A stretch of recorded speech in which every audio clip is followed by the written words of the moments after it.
A major meeting between US President Donald Trump and Gulf Cooperation Council leaders is underway in Riyadh. Saudi Crown Prince Mohammed bin Salman opened the summit, calling for an end to the war in Gaza and a lasting solution for the Palestinian people.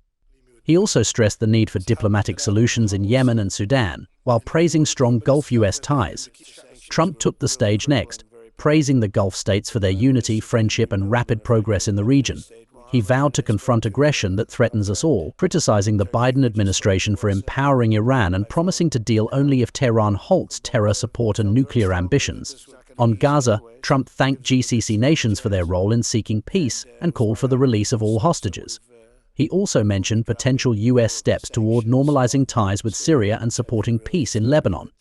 The summit wrapped up with a message of thanks from the Crown Prince, who hopes to see stronger cooperation going forward. Bureau Report, NewsX World.